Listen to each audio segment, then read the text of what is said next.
Discuss femoral and pelvic osteotomy in cases of Perthes disease.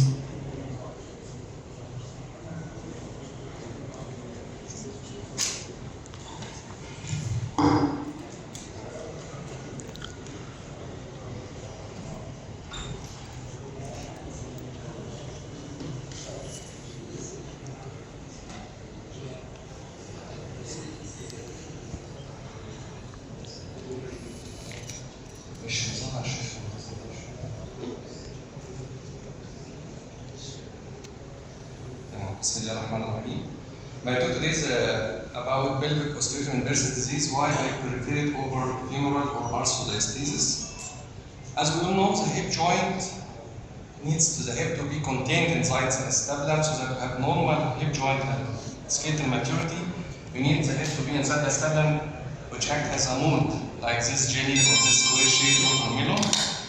And during the pathology of Perthes disease, during interruption of the blood supply, collapse of the head occurs and result in coxa plana and coxa brachia deformity.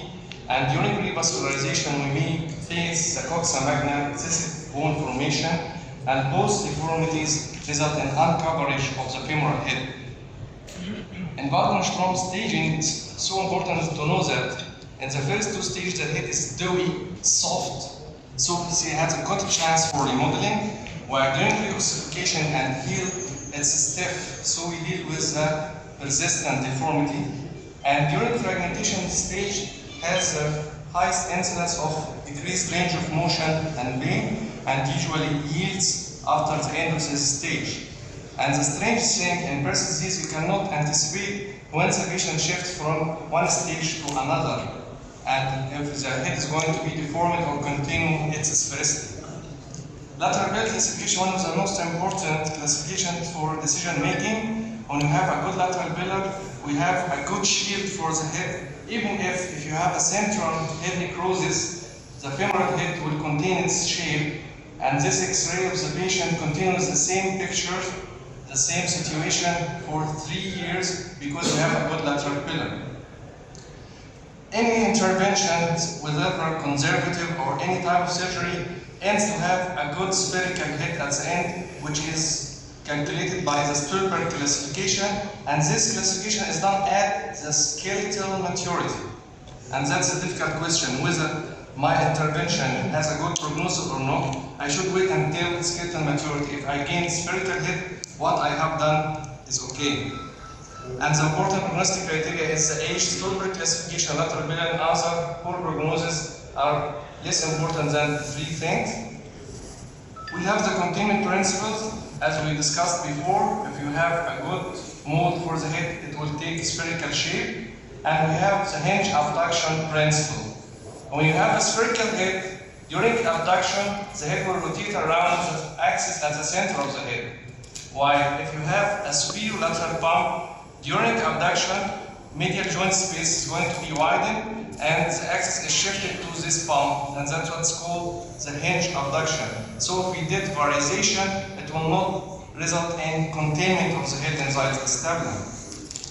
This hinge abduction can be better evaluated by doing hip arthrogram because this pump usually cartilaginous one and we cannot detect it in the ordinary plain X-ray. And you may change your decision after doing hip arthrogram in certain situations. Like this case, we have this hip with B over C lateral pillar classification, and during hip arthrogram, abduction view, the head is well contained, no medial joint space widening, so we did varization. Varization increased the containment of the head, and after healing, but the problem in varization is that the shortening of the lever arm of the greater trochanter gets overriding, and this results in some limping and tendon big gait.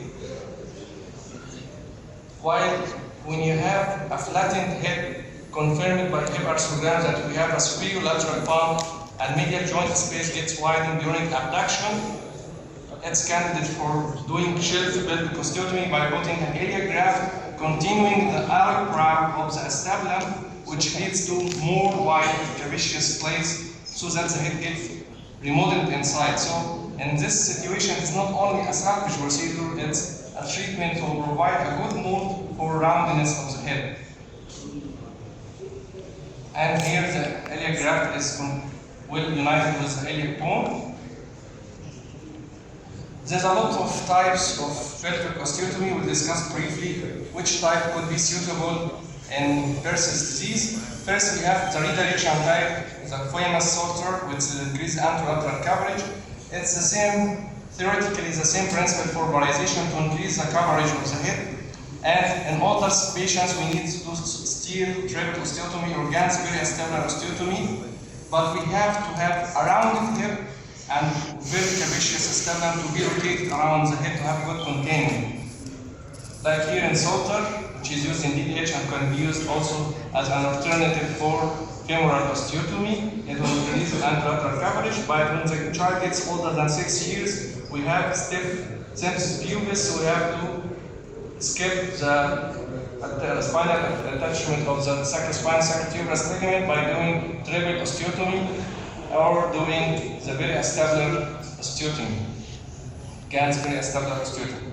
So, in the redirectional osteotomy, it's an alternative theoretically for proximal femoral osteotomy, while the reshaping Dega or Pemberton is not suitable because they need to have a small sized head so that you adapt the flattened acetabulum over the head. And usually in Perthes we have a coxa plana or coxa magna deformity. So they are not being used in Perthes disease, whatever Dega or any alternative pelvic osteotomy, the reshaping or volume reducing pelvic osteotomy.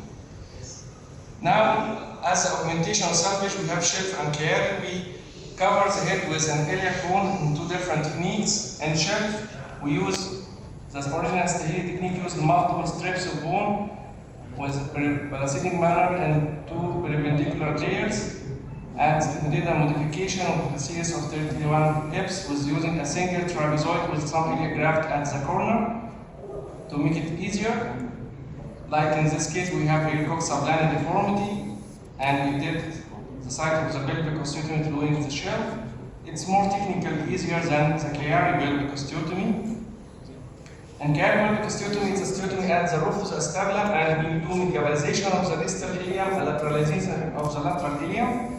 And this osteotomy, the undersurface of the iliac bone, which covers the head, has to be wide enough to cover the head and to have contact between the proximal and distal ilium to be fixed. If we go high, it is not doing nothing, and if it's too short or too not wide enough, it will not cover the head if we have coxa plana or severe coxa magna. Like in this case, we did Chiari pelvic osteotomy for Perthes with coxa magna and coxa brevia, and the undersurface of the iliac bone is covered with the head.